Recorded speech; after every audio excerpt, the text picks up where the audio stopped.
అందరికీ నమస్కారం. కథల పల్లకి ఛానల్కి స్వాగతం. ఇప్పుడు మనం నీకోసమే నా అన్వేషణ పాట 39 విందాం.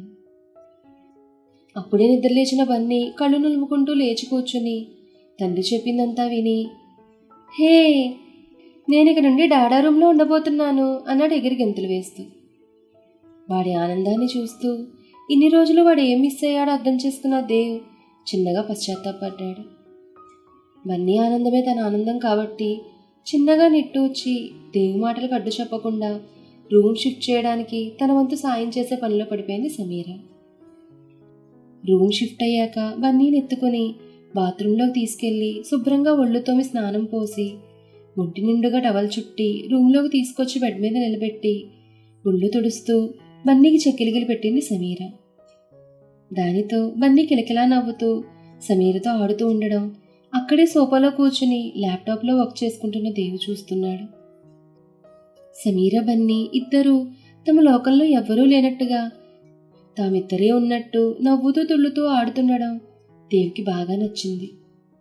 సమీర వచ్చిన 4 రోజుల్లో బన్నీ పూర్తిగా మారిపోయాడు.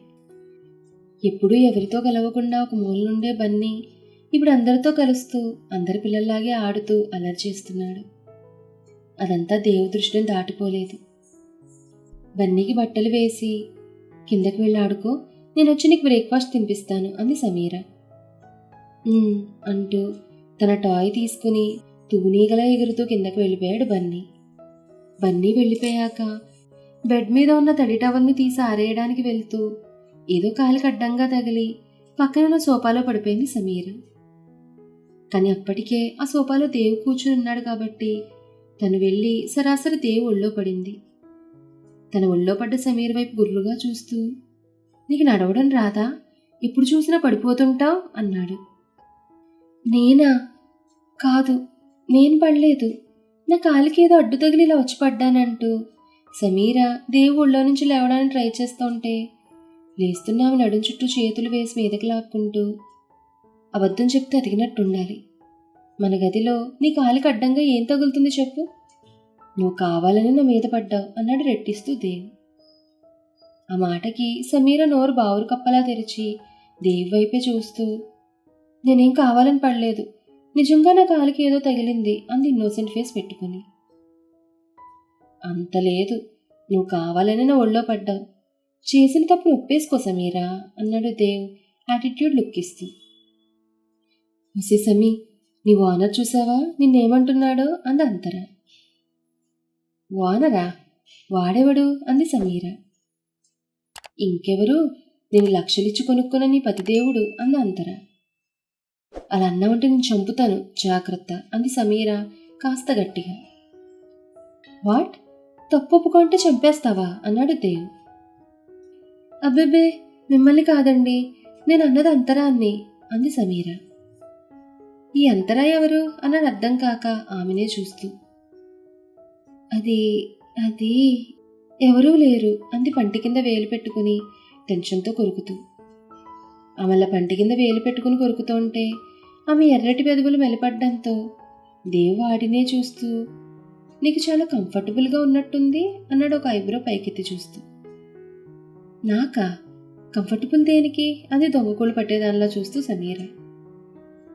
ఇంక దేనికి, నా ఒళ్ళో ఇలా కూర్చోవడానికి అన్నాడు పూర్తిగా తన ఒళ్ళో ఇమిడిన సమీరను చూపిస్తూ. అంతే, ఒక్కసారిగా అతను ఒళ్ళో నుంచి లేచి నిలబడి, అబ్బే అలాంటిదేం లేదు అంటూ చుట్టూ చూస్తోంది సమీర. ఏం చూస్తున్నావు అని అడిగాడు తను కూడా చుట్టూ చూస్తూ. అది ఇందాక నా కాలికి ఏం తగిలిందా అని చూస్తున్నాను అంటూ ఒక చేతిని నడుము మీద ఇంకో చేతిని బుగ్గ మీద వేసుకుని థింక్ చేస్తోంది సమీర. ఏం తగిలింటుంది? ఏమీ తగిలుండదు, నువ్వే కావాలన్న ఒళ్ళో పడ్డావంటే. బ్యాగ్, అవును బ్యాగ్ తగిలింది నాకు అంది జ్ఞానబలు వెలిగినట్టుగా ఒకేసారి చిటిక వేస్తూ. ఏం బ్యాగ్? బన్నీ స్కూల్ బ్యాగా అన్నాడు వెటకారంగా. కాదు, ల్యాప్టాప్ బ్యాగ్. అవును, మీ ల్యాప్టాప్ బ్యాగ్ నా కాలికి తగిలి నేను మీ మీద పడ్డానంది అమ్నీషియా పేషెంట్కి అన్నీ గుర్తొచ్చినట్టుగా ఎక్స్ప్రెషన్ ఇస్తూ. డోంట్ యాక్ట్ స్మార్ట్ సమీరా, నా ల్యాపీ బ్యాగ్ నా పక్కనే సోఫా మీద ఉంది, అది నీ కాలికి ఎలా తగులుతుంది చెప్పు అన్నాడు సోఫా వెనక్కి వాలి బద్ధకం తీర్చుకుంటూ. లేదు, నిజంగానే మీ ల్యాప్టాప్ బ్యాగ్ నా కాలికి తగిలింది, నన్ను నమ్మరా ప్లీజ్ అంది. అంతలో గోడ మీద నుంచి బల్లి చిన్నగా అరిచినట్టు శబ్దం చేసింది. అంతే, ఒక్కసారిగా బాబాయ్ బల్లి అంటూ దేవుళ్ళకు మళ్ళీ ఎక్కేసింది సమీర. ఈసారి ఎక్కడమే కాదు, దేవు కోటు పట్టుకుని తన బుర్రను అతని ఛాతిలోకి తొహేసింది కూడా. తనున్న పొజిషన్కి సమీర హెయిర్ దేవు ముక్కుకు తగులుతోంది. ఆమె అప్పుడే షాంపూ చేసుకోవడంతో ఆమె కురుల నుంచి మంచి సువాసన వస్తుంటే దాన్ని ఆస్వాదిస్తూ అలానే ఉండిపోయాడు దేవు. ఇంతలో పిచ్చిపీనుగా, నీకు బల్లి భయం ఏమో గాని నీ ఓనర్ బెల్లిని ఉడతలా చుట్టేశావు, ముందు చూసుకో అని అంతరా హింటించేసరికి దేవు ఛాతి గదువు పెట్టుకున్న తన ముఖాన్ని వెనక్కి తీస్తూ తను గుర్రుగా చూస్తున్న దేవు లుక్స్ నుంచి తప్పించుకుంటూ అతని కోటు వదిలేసి నలిగిపోయి ఉండడంతో దాని నలుగుల్ని తీస్తూ, అది నాకు బల్లంటే చిన్నప్పటి నుంచి భయం, అందుకే ఇలా మీ మీదకి ఎక్కేశాను, ఏమనుకోవద్దు హిహిహి అంటూ ఒక పిచ్చి నవ్వు ఒకటి విసురుతూ అక్కడి నుంచి కిందకు తుర్రుమందామె. ఆమె గది నుంచి బయటకు వెళ్లే వరకు గుర్రుగా చూస్తున్న దేవ్ ఆమె గది నుంచి బయటకు వెళ్ళగానే అరనవ్వు నవ్వుతూ తన పక్కనున్న ల్యాప్టాప్ బ్యాగ్ వైపు చూశాడు. ఇందాక తను కావాలనే సమీర కాలికి అడ్డుగా తన ల్యాప్టాప్ బ్యాగ్ తగిలేలా చేయడం గుర్తు తెచ్చుకుని నాట్ బ్యాడ్ అనుకున్నాడు తన మనసులో. కిందకొచ్చిన సమీర బన్నీకి టిఫిన్ పెట్టి తను తినాలనుకుంటుండగా, అమ్మా, దేవు బాబు మిమ్మల్ని టిఫిన్ పట్టుకుని తన గదికి రమ్మని చెప్పారు, బాబు త్వరగా టిఫిన్ తిని ఆఫీస్కి వెళ్ళాలంట అన్నాడు పనివాడు. ఓహో, బిడ్డ ఆలనయ్యింది కాబట్టి ఆయన గారి పాలన మొదలు పెడతాడనుకుంటా అని అనుకుని, నేను వెళ్తాను, నువ్వు వెళ్ళు అని పనివాడికి చెప్పి టిఫిన్ ప్లేట్లో పెట్టుకుని దేవు గదిలోకి వెళ్ళింది సమీర. తను వెళ్ళేసరికి దేవి ఇంకా ల్యాప్టాప్లో వర్క్ చేసుకుంటూనే ఉన్నాడు. అందుకే తనే దేవు ముందు పక్కనే ఉన్న కుర్చీలో ఆక్కుని కూర్చుని పూరీని పూరీకూరలో ముంచి అతని నోటికి అందించింది. ఏం మాట్లాడకుండా వర్క్ చేసుకుంటూ టిఫిన్ తింటున్నాడు దేవు. టిఫిన్ పెట్టడం పూర్తవడంతో అలవాటే కాబట్టి దేవు పెదవులను తన చీర కొంగుతో తుడిచి ఖాళీ అయిన ప్లేట్ పట్టుకుని లేచి వెళ్తున్న సమీరను ఊరకంట చూస్తూ, నాకు నీ చేత్తో ఫీడ్ చేయడం నీకు అంత బాగా నచ్చిందా అన్నాడు దేవ్. ఏంటి అన్నట్టుగా వెనక్కి తిరిగి చూసిన సమీర వైపే చూస్తూ, నేను టిఫిన్ తెమ్మని చెప్పాను కానీ నేను తినిపించమని చెప్పలేదే అన్నాడు కళ్ళు చిన్నవి చేసి చూస్తూ. అతను అన్న మాటలకి ఆల్చిప్పలాంటి కళ్ళని పెద్దవి చేసి చూస్తుంటే, అయిపోయింది, మళ్ళీ నీ ఓనర్ చేతిలో బోల్తా పడ్డావు, అయినా నీకు అంత తొందర దేనికి చెప్పు, అతగాడు చెప్తాడు కదా పెట్టని, అతను చెప్పకముందే పేదరసి పెద్దమ్మలా విస్తరవేసి వడ్డించాలా చెప్పు అంది అంతరా. ఈసారి అంతరం ఏమైనా అంటే మళ్ళీ దేవునే తను అందనుకుని దేవి ఏ రియాక్షన్ ఇస్తాడో ఏమో అనుకుని నోరు మూసుకుని ఉండిపోయింది సమీర. ఏం మాట్లాడకుండా సైలెంట్గా ఉన్న సమీర చేయి పట్టి మీదకి లాక్కుని, నీకు నేనంటే బాగా ఇష్టం అనుకుంటా అన్నాడు ఆమె కళ్ళల్లో కళ్ళు పెట్టి చూస్తూ. ఆ మాటకి అంది బుర్రని అడ్డంగా ఊపుతూ. వాట్ అంటే నేనంటే నీకు ఇష్టం లేదా, మనకి ఎవరంటే ఇష్టం అన్నాడు ఎర్రగా మారిన కళ్ళతో చూస్తూ. అతని కళ్ళల్లో ఉన్న కోపాన్ని చూసి జడుచుకొని, నాకెవరంటే కూడా ఇష్టం లేదు అంది తడబడుతూ. అవునా, కానీ నీ మెళ్ళో నేను దీన్ని కట్టాను కాబట్టి నువ్వు నన్ను ఇష్టపడాలనుకుంటా, అదే రూల్ అనుకుంటా అన్నాడు ఆమె మెళ్ళో వేలాడుతున్న తాళిబొట్టును పట్టుకుని చూపిస్తూ. దేవల అనేసరికి అతని వైపు కోపంగా చూస్తూ, తాళి కట్టినంత మాత్రాన మిమ్మల్ని నేను ఇష్టపడాలని రూల్ ఎక్కడా లేదు, ఇష్టం అనేది మనసులో పుట్టాలి, ఒకరు చెప్తే పుట్టేది కాదు, అయినా నేనేమని ఇష్టపడితే మీకేంటి, మనమేమి ఇష్టపడి పెళ్లి చేసుకోలేదు, మన అవసరం కోసం జరిగిన పెళ్ళంతే అంటూ దేవు చేతిలో ఉన్న తాళిబొట్టును లాక్కుని అక్కడి నుంచి కిందకు వెళ్ళిపోయింది సమీర. వెళ్తున్న సమీరనే చూస్తూ, నాపై నీకు ఇష్టం పుట్టేలా నేను చూసుకుంటానులే అన్నాడు మళ్ళీ అరనవ్వే నవ్వుతూ. కిందకి రుసరుసా వెళ్ళిన సమీర ఖాళీ ప్లేట్ సింక్లో పడేసి, ఇతగాడు ఏమనుకుంటున్నాడు, ఎప్పుడు చూసినా నన్ను ఏదోటి అంటూనే ఉంటాడు, ఇది నేనంటే ఇష్టం లేదు ఒప్పుకుంటాను, కానీ బన్నీ కోసం పెళ్లి చేసుకున్నాడు కదా, కాస్త ప్రేమ చూపకపోయినా పర్వాలేదు, నా మానాన్ని నన్ను వదిలేయచ్చు కదా అనుకుంటూ ఉండగా, వదినా అంటూ వచ్చింది సాలు. శాలుని చూసిన వెంటనే అప్పటి వరకున్న చిరాకులు పరాకులు పోయి నవ్వుతూ, హాయ్ శాలు, గుడ్ మార్నింగ్, టిఫిన్ తిన్నావా అంది సమీర. ఇంకా లేదొదినా, నువ్వు పెట్టు తింటాను అంది. ఏంటి, నీకు కూడా నేనే పెట్టాలా అంది అదోలా ముఖం పెట్టుకుని సమీర. సమీర ముఖాన్ని చూస్తూ, ఏమైంది వదినా, నేనేమైనా నోట్లో పెట్టమని అడిగానా? ప్లేట్లోనేగా పెట్టమని అడిగాను. ఆ మాత్రం ప్లేట్లో కూడా పెట్టలేవా అంది మొంగమూత పెట్టుకుని శాలు. ఓ, ప్లేట్లోనా, నేను ఇంకా ఏదో అనుకున్నానులే, పద పెడతాను అంటూ శాలుకి తనకి చెరో ప్లేట్ పెట్టుకుని ఇద్దరికి టిఫిన్ వడ్డించింది సమీర. శాలు నవ్వుతూ నవ్విస్తూ టిఫిన్ తింటుంటే సమీర కూడా శాలుతో కలిసి సరదాగా మాట్లాడుతూ టిఫిన్ తినడం ముగించింది. ఇద్దరు చేతులు కడుక్కుని హాల్లోకి వచ్చేసరికి ఎవరైనా ఉన్నారా ఇక్కడ అంటూ ఒక గంభీరమైన గొంతు వినిపించింది. ఎవరై ఉంటారు అని ఇద్దరు అటుగా చూశారు. హాల్లో ఒక 60 ఏళ్ల ఆవిడ ఖరీదైన పట్టుచీర, దళసరి కొప్పు, మెడలో పాత మోడల్ అయినా సరే దగదగ మెరుస్తున్న నగలతో హుందాగా కూర్చునుంది. ఆమెను చూస్తూనే అమ్మమ్మ అంటూ శాలు నవ్వుతూ ఆమె వద్దకు వెళ్ళి కాళ్ళకు నమస్కారం చేసింది. ఆవిడ శాలుని ఆప్యాయంగా గుండెలు హత్తుకుని, ఎలా ఉన్నావే మా ఇంటికి కాబోయే కోడలు పిల్ల అంది చమత్కారంగా.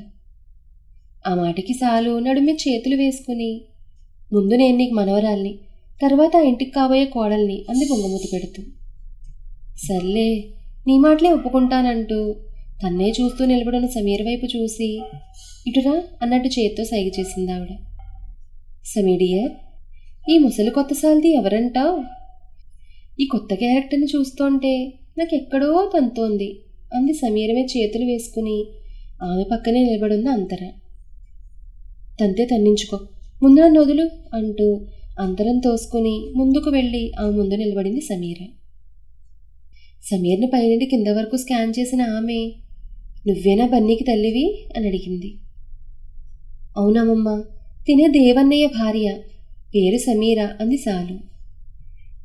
సమీర పేరు బాగుంది, కానీ ఏదో ముస్లిం పేరులా ఉందేమిటే మనవరాలా అంది బొగ్గలు నొక్కుంటూ ఆవిడ.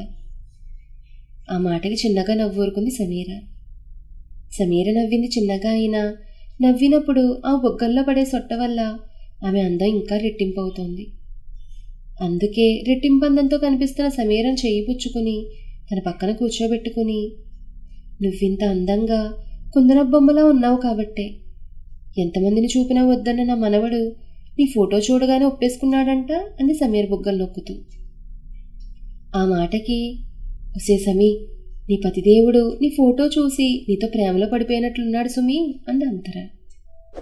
కానీ అదేం పట్టించుకోకుండా, మీ కాఫీ తీసుకొస్తాను బామ్మగారు అంటూ లేవబోతున్న సమీర చేయి పుచ్చుకుని, అప్పుడే వద్దు కానీ ముందుది చెప్పు, మీ తల్లిదండ్రులు ఎవరు, ఎక్కడుంటారు అందావిడ.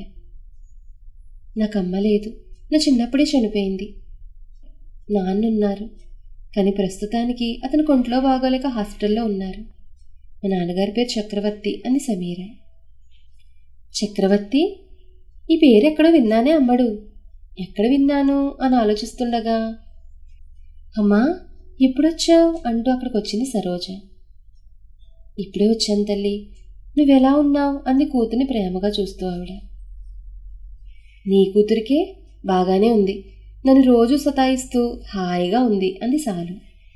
నువ్వు నోర్మి అంటూ, ఇంట్లో అందరూ బాగున్నారా అమ్మా అంది సరోజ తల్లికి మరోవైపు కూర్చుంటూ.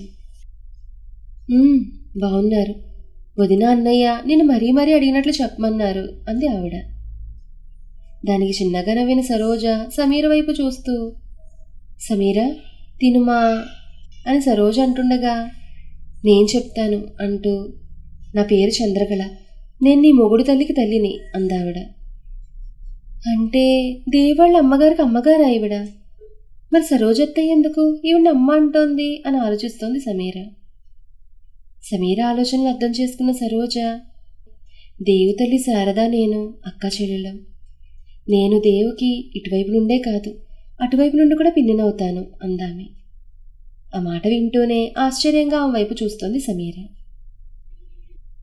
బాబుదేవ్, అసలు నీ బాధ ఏంటయ్యా, ఎందుకు అమ్మాయిని అలా కాల్చుకుని తినేస్తున్నావు?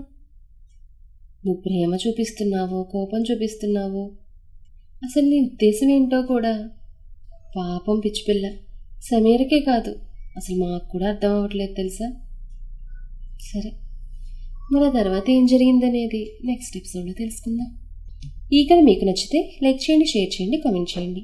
అలాగే మన కథల పల్లకి ఛానల్ని సబ్స్క్రైబ్ చేసుకుని పక్కన ఉన్న బెల్ ఐకాన్ని క్లిక్ చేయడం మాత్రం మర్చిపోకండి. ధన్యవాదాలు.